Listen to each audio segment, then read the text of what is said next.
Hi guys, good morning, and we're going to get started with our muscular system lecture today. So I wanted to show you where things are at. So here we are in Schoology in the Animal Science and Technology course. We are in Module 8. So if we click on that right here.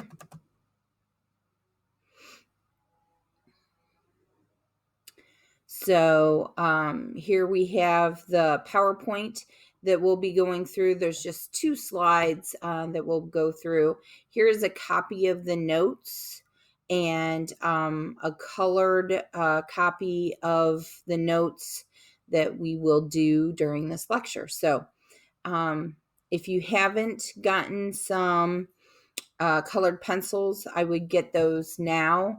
Maybe a highlighter as well, and a pen or pencil to maybe jot down some notes off to the side. You should pause the video and go get those things, and then you can get started again. So let's go ahead and we'll get started. We're going to go through the packet of notes first, so I will show those. So let's get up here to the top. Sorry, my bad. All right, so we have the terms to know for the muscular system. So you should review these terms. We will go through them as we go through the PowerPoint and the discussion. So all of these notes here are words I will say to you. So I crossed out some stuff that we didn't quite need. That was part of the skeletal system lecture. And then we start with the muscular system here. And we move on down through all the different muscles that we'll get started with. And we'll be filling this out. So that is why you need your colored pencils. And then this is one I've done for you as an example to kind of talk you through that. And then we'll finish up with some movement, some extension, flexion, abduction, adduction. So those are your notes. So let's just minimize that and get started with the PowerPoint. So the PowerPoint does start out up here with directional terminology. And then the skeletal system, which is a lecture we already did last week. So we cruise on down to slide number 7, and that is where we are going to start. All right, so if you take a look at your notes, you do have the medical terms to know. You have all of those, and we will cover those in our discussion. So muscles are contractile organs responsible for the voluntary and involuntary movement of animals. So all muscles can do is contract and relax. So that is their job, to contract and then relax. So if one muscle is contracting, the other muscle is relaxing, and then for the opposite movement, they switch. So if you do extension and flexion, one set of muscles is relaxing while the other is contracting, and then as you do extension, they switch. The muscles relax and then the other ones contract. So they do work in pairs for that particular action. We have agonist is the primary mover of the joint, and then you have the antagonist, which is the opposing movement of the antagonist muscle. For example, I showed you the elbow flexion and extension. The agonist is the biceps, and the antagonist is the triceps. For the elbow extension, the agonist is the triceps, and the antagonist is the biceps. So flexion and extension is for the elbow. All right, let's talk about the three different types of muscles that we have. We have the skeletal muscle that allows for all voluntary movement, appears to be striated when looking at it under a microscope, and we will get to that striation and looking at it under the microscope next semester in anatomy and physiology. Then we have the cardiac muscle, and it controls all involuntary beating of the heart. It also appears striated under the microscope. And then we have the smooth muscle, which is responsible for all other voluntary movements such as breathing, digestion, peristalsis, which is the wave-like movement that moves food through the digestive system. Blinking is another example. We don't think about those things. They just kind of happen. So skeletal, cardiac, and smooth. Cardiac is only found in the heart. Skeletal muscles are the muscles we'll be going over today. And then smooth muscles are found in your digestive system and things like that. All right. So let's move on to the next slide where you will need your colored pencils. All right, so here are all the muscles we'll be talking about today. There are more muscles than this, and you will find that out next semester in anatomy and physiology, but these are just some to get us started and along our way. So we have the masseter muscle, and I'm going to try my best to show you where that is. So that is up here, not what I wanted. So that muscle is right up here. If you can see my mouse, let's see if I can bring up my tools really quick here. There they are, guys are.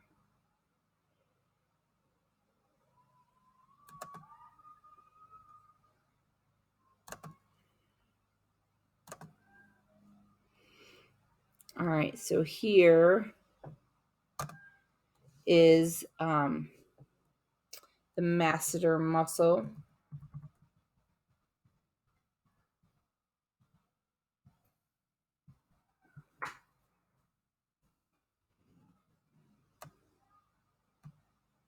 That's not going to work.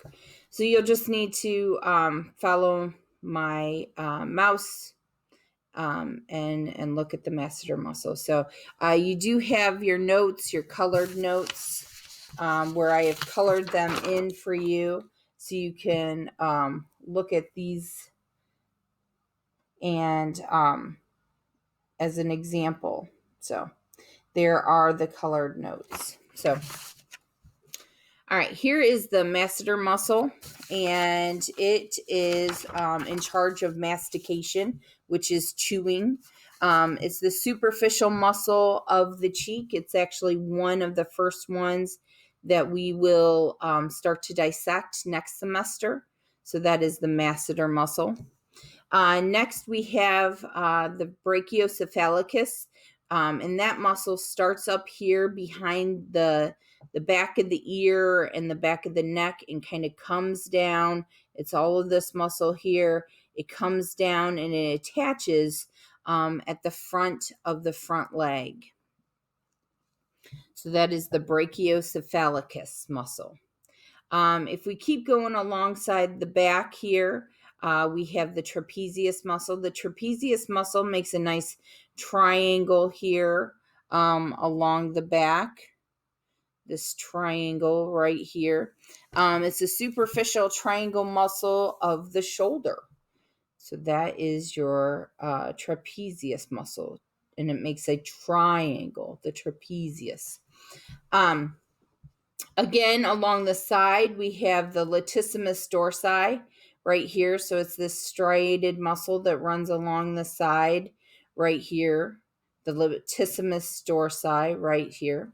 And then lat, once we get into medical terminology next semester, lat means side, and dorsi means back. So the muscle runs along the side towards the back, latissimus dorsi. So a lot of these muscles either let us know where they run, kind of where they are, or what they look like. So they give us clues in their names as to what they do. So all right, let's go to the front leg. Since we kind of went along the back there, let's go up to the front leg and talk about the deltoid muscle. So the deltoid muscle is right here, at the front part of the front leg.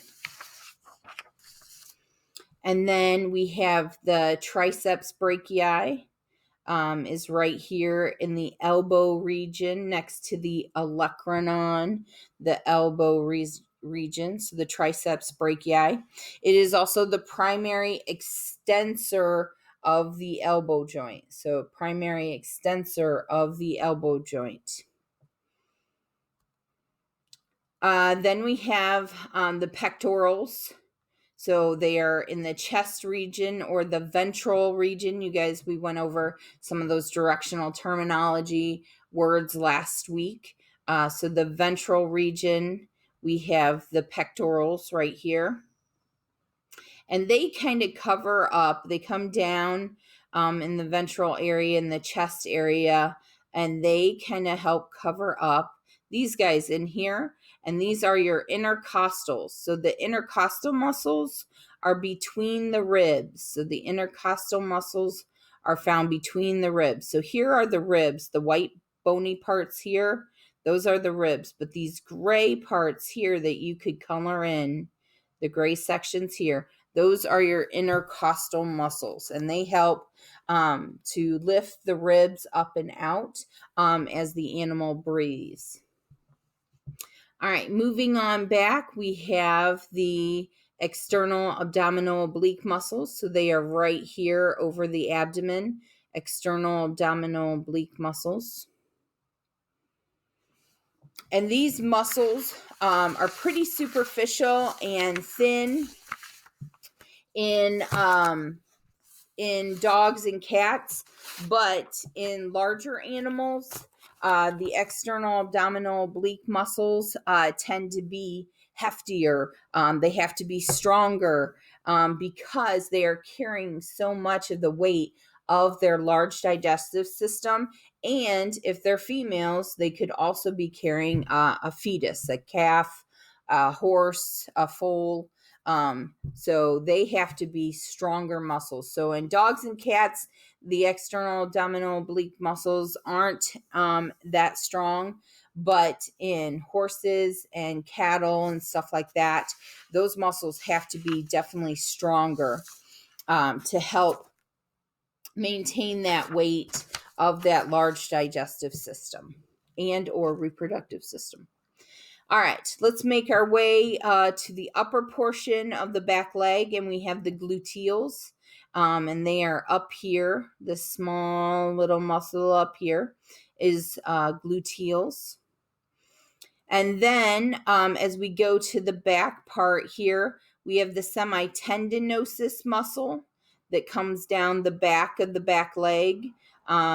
In large animals, semitendinosus, semimembranosus muscles back here is where we give some injections, IM injections.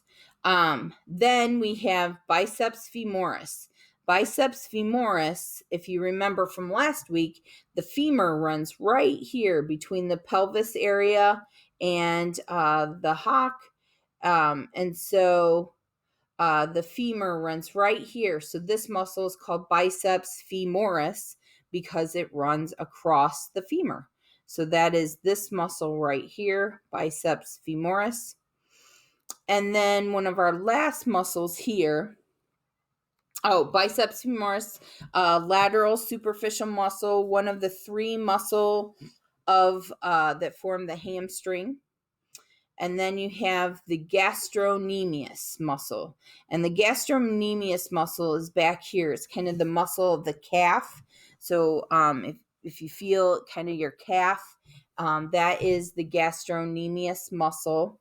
And gaster, as you will learn as we start to work in medical terminology, gaster means stomach. And you might think, well, why is this muscle named after the stomach? I mean, the stomach's up here. So gaster and gastrocnemius, it's because it is shaped like a monogastric stomach. So the shape of this muscle is kind of like a monogastric stomach, which you will learn about later this week when we talk about the digestive system. So kind of makes a connection between the different systems and gives you a little insight as to why, they name some of these muscles the way they do. So, all right. So those are our different muscles. Some things I do want to go over with you. While I'm going over those, I'm going to bring up the picture of the colored in notes so that you can look at those and kind of make sure that you got your coloring correct. So let me just decrease this in size a little bit so we can get it all on one slide there. So I did try to make a key here with the masseter in red, the deltoid in pink, the biceps tracheae in the darker green, the latissimus dorsi in the lighter green. We have the trapezius muscle up here, that triangular muscle of the shoulder, in the blue. And then I have the pectorals in the darker blue. I have the external abdominal oblique muscles in kind of that lighter purple. And then you can see my intercostal muscles in the teal right here between the ribs. We have the gluteals back here. The biceps femoris going across the femur in the blue. I tried to get fancy with the semitendinosus and make it two different colors, the teal and kind of that purple color back here. And then I got my gastrocnemius muscle right here in the brown. So that can help you with your notes a little bit. Let's talk a little bit about tendons. Tendons are a narrow band of tissue that connect muscle to bone. So muscle, tendon, bone, MTB. For whatever reason, I use my toilet bowl to remember muscle, tendon, bone. I don't know. If it works for you, great. If it doesn't, forget about it if you can. And then ligaments then connect bone to bone. So bone, ligament, bone, BLB, bone, ligament, bone. So tendons connect muscle to bone, but ligaments connect bone to bone. So ligaments, bone to bone, tendons, muscle to bone. So moving on then to the next part of your notes, we want to go over extension and flexion. So I'm going to switch off of this and head back to your notes here. So there is a spot in your notes to write down the function of the skeletal muscles, the cardiac muscles, and the smooth muscles. And you can get that from that first slide that we had up, number 7. And then we're going to talk a little bit about flexion and extension. So,